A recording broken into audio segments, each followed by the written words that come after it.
Hello दोस्तों, आप लोग को स्वागत है अपना चैनल रोशन ट्यूटोरियल पर। और मैं हूं आप लोग के साथ रोशन कुमार। आज के वीडियो में हम लोग बात करेंगे इकोनॉमी के मोस्ट इम्पॉर्टेंट 150 क्वेश्चन पे। तो आइए स्टार्ट करते हैं। वीडियो को पूरा देखें बिना स्किप किए हुए। यदि वीडियो अच्छा लगेगा तो वीडियो को लाइक करें, यदि अच्छा नहीं लगे तो वीडियो को डिसलाइक करें। क्वेश्चन नंबर 1 का है कि योजना आयोग द्वारा भारत को 2020 ईस्वी तक विकसित राष्ट्र बनाने के उद्देश्य से तैयार किया गया दृष्टिपत्र क्या है? तो इंडिया विजन 2020 है। दूसरा नंबर क्वेश्चन का है कि भारतीय अर्थव्यवस्था के उदारीकरण का अग्रदूत किसको कहा जाता है? तो डॉक्टर मनमोहन सिंह को कहा जाता है। तो भारतीय अर्थव्यवस्था के उदारीकरण का अग्रदूत किसको कहा जाता है? तो डॉक्टर मनमोहन सिंह। तीसरा नंबर क्वेश्चन करा कि भारत में पहली पंचवर्षीय योजना कब शुरू की गई? तो 1 अप्रैल 1951 को। चौथा नंबर क्वेश्चन करा कि बुल एवं बियर शब्द किससे संबंधित है? तो शेयर बाजार से संबंधित है बुल एवं बियर शब्द। अंत्योदय कार्यक्रम का उद्देश्य क्या था? तो गरीबों में सबसे अधिक गरीबों की सहायता करना था। अंत्योदय कार्यक्रम का उद्देश्य क्या था? गरीबों में सबसे अधिक गरीबों की सहायता करना। अब बुल एवं बियर शब्द किससे संबंधित है? तो शेयर बाजार से संबंधित है। छठा नंबर क्वेश्चन करा कि ग्रामीण क्षेत्रों में गरीबी के आकलन हेतु किस सूचकांक को आधार माना जाता है?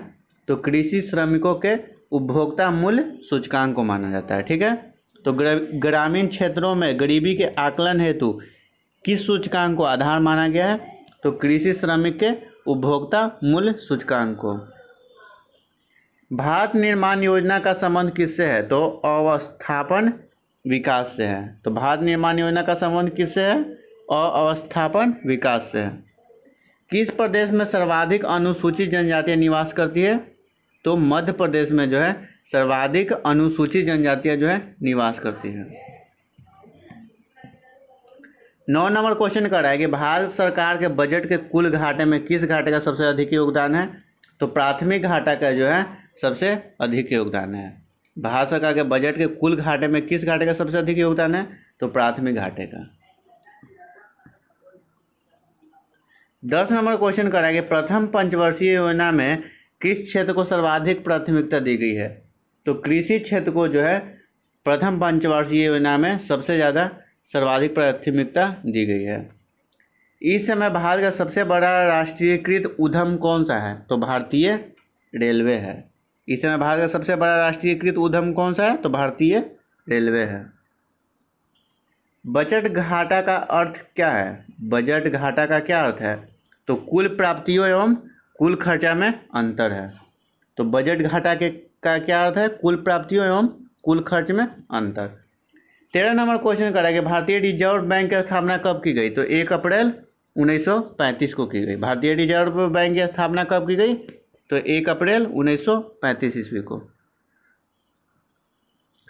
भुगतान संतुलन के विपरीत होने की दशा में कौन सा कदम स्थिति सुधारने में सहायक होगा? तो अवमूल्यन। तो भुगतान संतुलन के विपरीत होने की दशा में कौन सा कदम स्थिति सुधारने में सहायक होगा? तो अवमूल्यन। भारत के ग्रामीण क्षेत्रों में पाई जाने वाली बेरोजगारी का मुख्य स्वरूप क्या है? तो प्रच्छन्न है। तो भारत के ग्रामीण क्षेत्रों में पाई जाने वाली बेरोजगारी का मुख्य स्वरूप क्या है? प्रच्छन्न। भारत में सबसे अधिक कृषि भूमि किस फसल के अंतर्गत है? तो चावल के अंतर्गत है। भारत की राष्ट्रीय आय में सर्वाधिक योगदान किस क्षेत्र का है? तो विनिर्माण क्षेत्र का है। पंचवर्षीय योजना के इतिहास में भारत की सर्वाधिक असफल योजना किस योजना को माना जाता है? तो तृतीय योजना को। पंचवर्षीय योजना के इतिहास में भारत की सर्वाधिक असफल योजना किस योजना को माना जाता है? तो तृतीय योजना को। राष्ट्रीय विकास परिषद का पदेन अध्यक्ष कौन होता है? तो प्रधानमंत्री होता है। भारत में कर्मचारियों के महंगाई भत्ते निर्धारित करने का क्या आधार है? उपभोक्ता मूल्य सूचकांक है। भारत में कर्मचारियों के महंगाई भत्ते निर्धारित करने का क्या आधार है? उपभोक्ता मूल्य सूचकांक। द्वितीय पंचवर्षीय योजना में किस क्षेत्र के विकास पर सर्वाधिक बल दिया गया है था? तो उद्योग पर। किस अर्थव्यवस्था में मुद्रा के मूल्य और कीमत का स्तर के बीच का क्या संबंध होता है? तो प्रतिलोम होता है। अंडा उत्पादन में भारत का विश्व में कौन सा स्थान है? तो तीसरा है अंडा उत्पादन में भारत का स्थान। 24 नंबर क्वेश्चन कर रहा है कि 10वीं पंचवर्षीय योजना के अंतर्गत कितने प्रतिशत वार्षिक विकास दर का लक्ष्य निर्धारित किया गया है? तो 8%। 10वीं पंचवर्षीय योजना के अंतर्गत कितने प्रतिशत वार्षिक विकास दर का लक्ष्य निर्धारित किया गया था? तो 8%। 25 नंबर क्वेश्चन कर रहा है कि भारत में प्रच्छन्न बेरोजगारी समानता दिखाई किस क्षेत्र में दिखाई देती है? तो कृषि क्षेत्र में। भारत में सबसे पहले मानव विकास रिपोर्ट जारी करने वाला राज्य कौन सा है? तो मध्य प्रदेश है। सबसे पहले मानव विकास रिपोर्ट कौन सा राज्य ने किया था? तो मध्य प्रदेश ने किया था। देश में कृषि एवं ग्रामीण विकास हेतु वित्त उपलब्ध कराने वाली सर्वोच्च संस्था कौन सी है? तो नाबार्ड है। देश में कृषि एवं ग्रामीण विकास हेतु वित्त उपलब्ध कराने वाली सर्वोच्च संस्था कौन सी है? तो नाबार्ड है। राष्ट्रीय आय की गणना का आधार वर्ष क्या है? तो 1999 से 2000 है राष्ट्रीय आय की गणना का आधार वर्ष।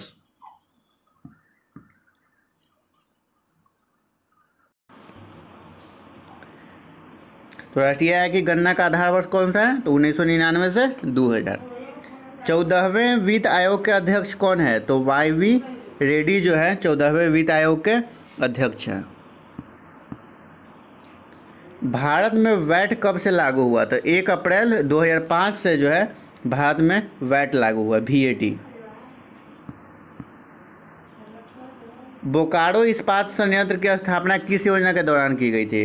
तो तृतीय योजना के अंतर्गत की गई थी। बोकारो इस्पात संयंत्र की स्थापना किस योजना के दौरान की गई थी? तो तृतीय।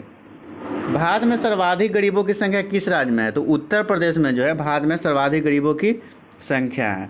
यदि वीडियो अच्छा लग रहा है तो वीडियो को लाइक करें, कमेंट करें और अपने फ्रेंड में शेयर करें और चैनल को सब्सक्राइब करें। भारत में योजना अवकाश प्लेन हॉलीडे कब था? तो 1966 के सूखे के पश्चात। भारत में योजना अवकाश कब था? तो 1966 के सूखे के पश्चात था। निजी क्षेत्र में देश में पहला निर्यात प्रोसेसिंग क्षेत्र EPZ कहाँ स्थापित किया गया था? तो सूरत में किया गया था। 11वीं पंचवर्षीय योजना का उद्देश्य क्या है? तो समाविष्टि आर्थिक वृद्धि है। 11वीं पंचवर्षीय योजना का उद्देश्य क्या था? तो समाविष्ट आर्थिक वृद्धि। भारत में चालू मूल्यों पर प्रति व्यक्ति न्यूनतम आय वाला राज्य कौन सा है? तो बिहार है। भारत में चालू मूल्यों पर प्रति व्यक्ति न्यूनतम आय वाला राज्य कौन सा है? तो बिहार है। सन 1938 ईस्वी में कांग्रेस द्वारा गठित राष्ट्रीय नियोजन समिति के अध्यक्ष कौन थे? तो जवाहरलाल नेहरू थे। सन 1938 में कांग्रेस द्वारा गठित राष्ट्रीय नियोजन समिति के अध्यक्ष कौन थे? तो जवाहरलाल नेहरू थे। भारतीय विदेश व्यापार संस्थान कहाँ स्थित है? तो नई दिल्ली में है। भारत में तंबाकू का सर्वाधिक उत्पादन करने वाला राज्य कौन सा है? तो आंध्र प्रदेश है। भारत में तंबाकू का सर्वाधिक उत्पादन करने वाला राज्य कौन सा है? तो आंध्र प्रदेश है। भारत की पंचवर्षीय योजना का अंतिम रूप से अनुमोदन कौन करता है? तो राष्ट्रीय विकास परिषद करता है। भारत की पंचवर्षीय योजना का अंतिम रूप से अनुमोदन कौन करता है? तो राष्ट्रीय विकास परिषद। मुद्रा अवमूल्यन का क्या अर्थ है? तो अंतर्राष्ट्रीय व्यापार में प्रयुक्त प्रमुख मुद्राओं की तुलना में मूल्य में गिरावट। भारत में आर्थिक सर्वेक्षण सरकारी तौर पर किस मंत्रालय द्वारा प्रकाशित किया जाती है? तो वित्त मंत्रालय के द्वारा। भारत में आर्थिक सर्वेक्षण सरकारी तौर पर किस मंत्रालय द्वारा प्रकाशित किया जाता है? तो वित्त मंत्रालय के द्वारा। शहरी क्षेत्रों में गरीबी के आकलन हेतु किस सूचकांक को आधार माना गया है? तो औद्योगिक श्रमिकों के उपभोक्ता मूल्य सूचकांक को। भारत में बेरोजगारी का मुख्य स्वरूप क्या है? तो संरचनात्मक है। भारत में मुद्रास्फीति किसके द्वारा मापी जाती है? तो थोक मूल्य सूचकांक के द्वारा मापी जाती है। भारत में राष्ट्रीय आय की वैज्ञानिक गणना का श्रेय किसे दिया जाता है? तो प्रो VK वी राव को। भारत में सिंचाई का सर्वप्रथम स्रोत क्या है? तो कुआं व नलकूप है। मुद्रास्फीति की माप थोक मूल सूचकांक के आधार पर की जाती है। इसके लिए किस वर्ष का आधार वर्ष माना जाता है? तो 1993 से 1994 को। केंद्र सरकार को सबसे अधिक शुल्क राजस्व किससे प्राप्त होता है? तो उत्पाद शुल्क से। किस पंचवर्षीय योजना में राजलॉग प्लान चक्रीय योजना की अवधारणा को अपनाया गया? तो छठी योजना के द्वारा। वर्ष 2011 की जनगणना के अनुसार भारत की जनसंख्या में वार्षिक वृद्धि दर कितने प्रतिशत है? तो 1.64% है। वर्ष 2011 की जनगणना के अनुसार भारत की जनसंख्या में वार्षिक वृद्धि दर कितने प्रतिशत का है? तो 1.64% का है। वर्ष 2011 की जनगणना के अनुसार भारत की साक्षरता दर कितने प्रतिशत थी? तो 73% थी। बिक्री कर कौन लगाता है? तो राज्य सरकार लगाता है। किस समिति की संस्तुति पर भारत में वैट लागू किया गया? तो एल.के. झा समिति के द्वारा। तो किस समिति की संस्तुति पर भारत में वैट लागू किया गया? तो एल.के. झा समिति पर। द्वितीय पंचवर्षीय योजना के विकास के किस मॉडल पर आधारित थी?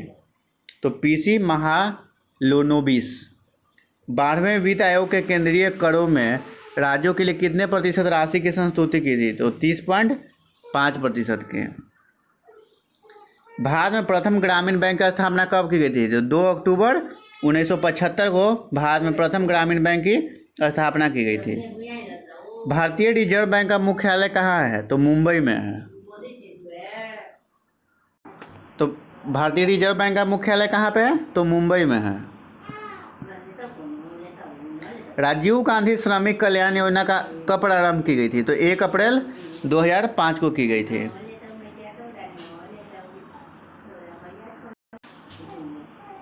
तो राजीव गांधी श्रमिक कल्याण योजना कब प्रारंभ की गई थी? 1 अप्रैल 2005 को। किसी वस्तु पर इको मार्क चिन्ह दर्शाता है कि यह किस दृष्टि से अनुकूल उत्पाद है? तो पर्यावरण की दृष्टि से।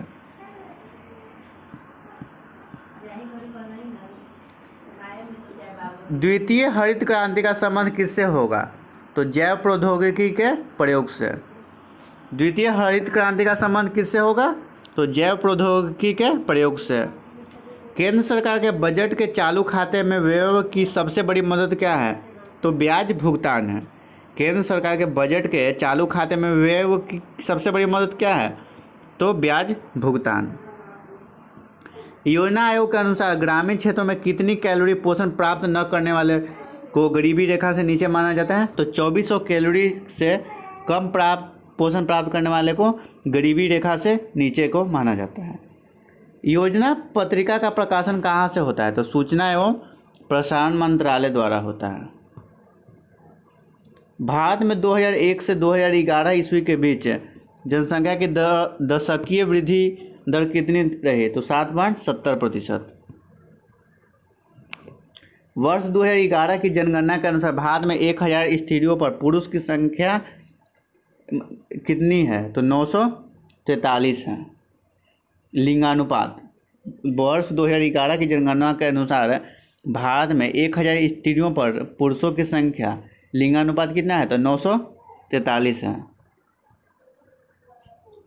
सरकार ने देश में बीमा व्यवसाय के नियमन के लिए किस संस्था का गठन किया है? तो बीमा नियमन एवं प्राधिकरण। किसी वस्तु पर उत्पाद शुल्क किसके संदर्भ में देय होता है? तो उत्पादन के संदर्भ में।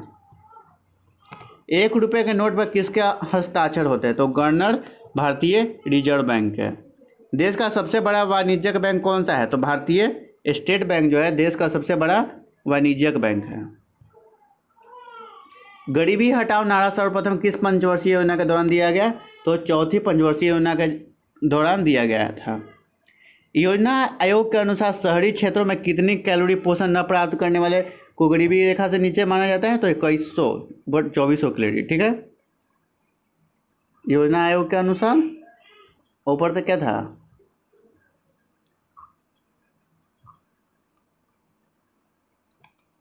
तो ये सही है। ठीक है।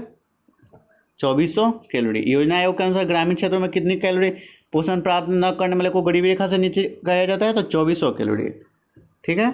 और नीचे क्वेश्चन दे रहा है कि योजना आयोग के अनुसार शहरी क्षेत्रों में, ठीक है ना, वो क्या था? गांव के क्षेत्र में ये शहरी क्षेत्रों में कितनी कैलोरी पोषण न प्राप्त करने वाले को गरीबी रेखा से नीचे कहा जाता है? तो 2100 कैलोरी।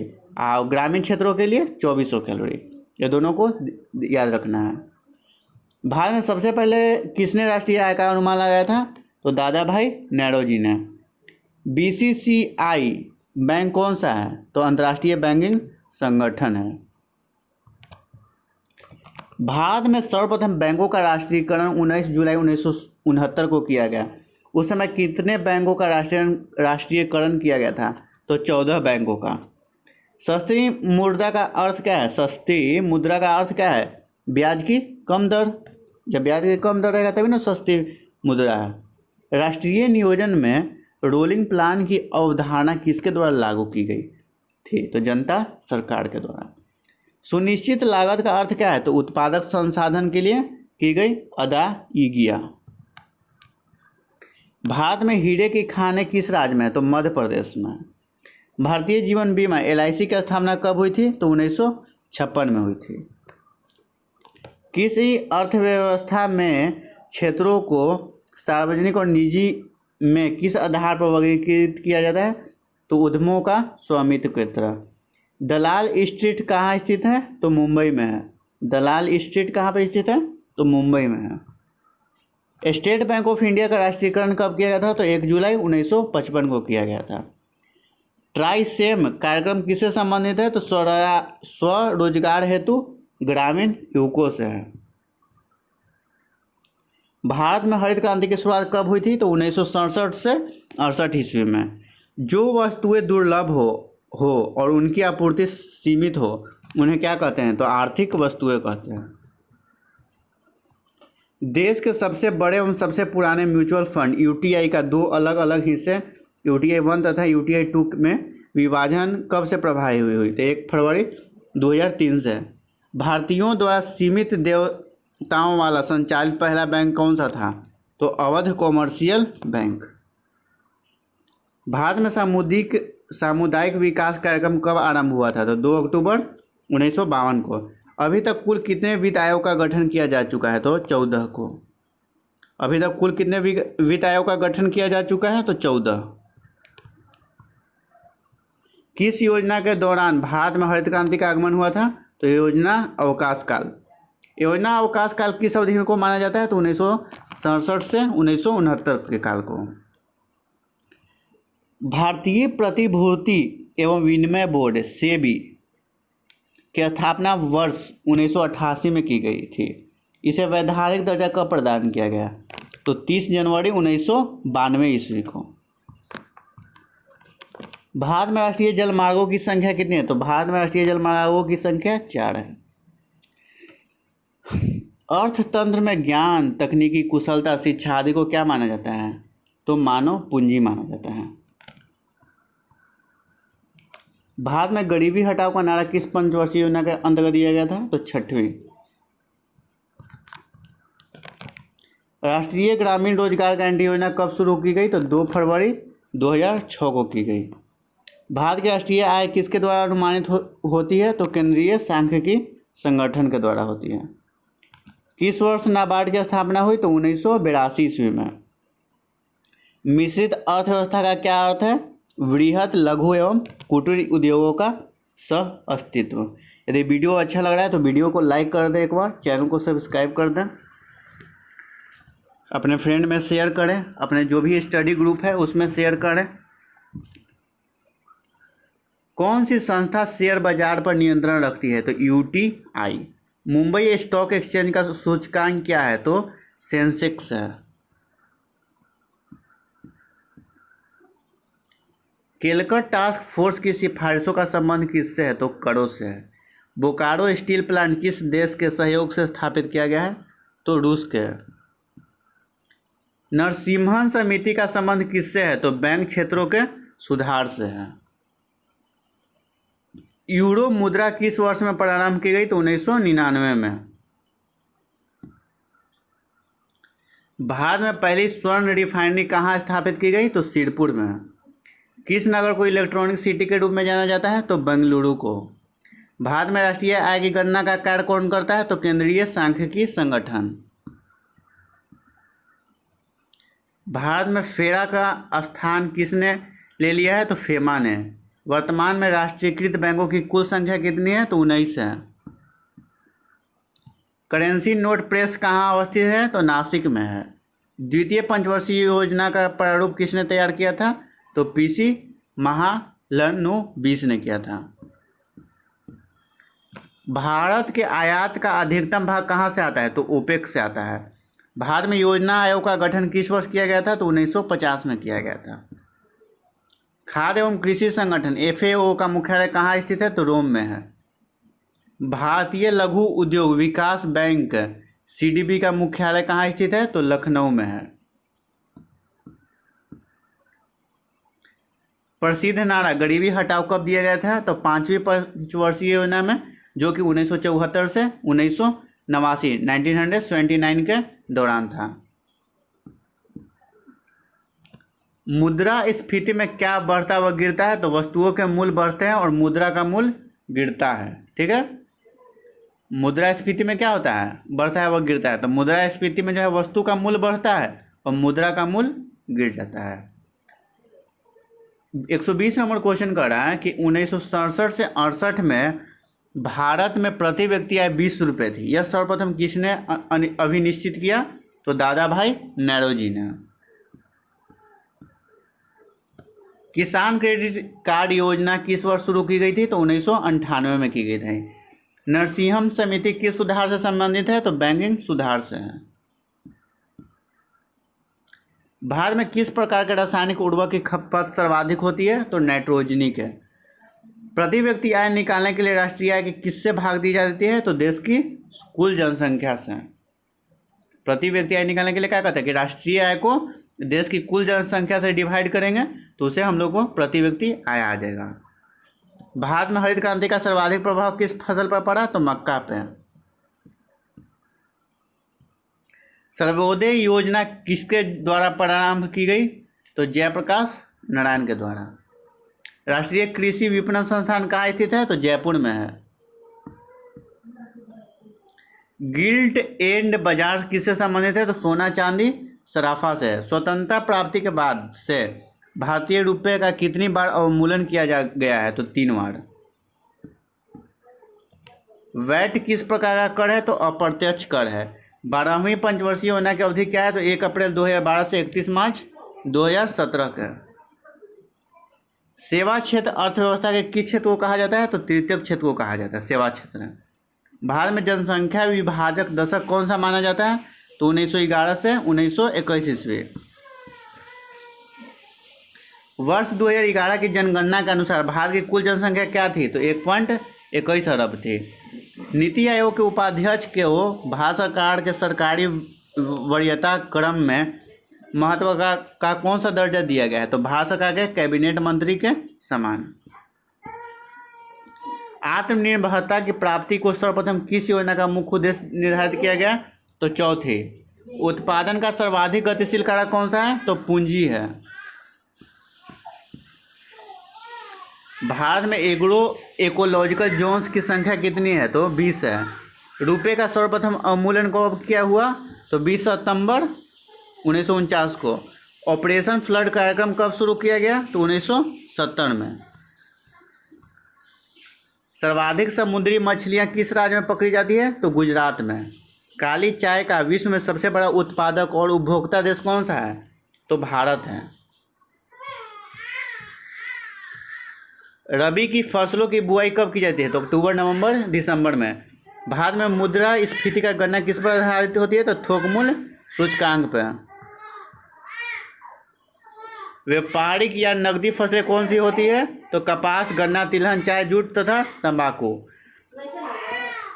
अंगूर के प्रति हेक्टेयर उपज में भारत के विश्व में कौन सा स्थान है? तो पहला स्थान है। कुल पशुओं की संख्या की दृष्टि से विश्व में भारत का कौन सा स्थान है? तो दूसरा स्थान है। खरीफ की फसलों की बुआई कब की जाती है? तो जून जुलाई में खरीफ की फसलों की बुआई की जाती है।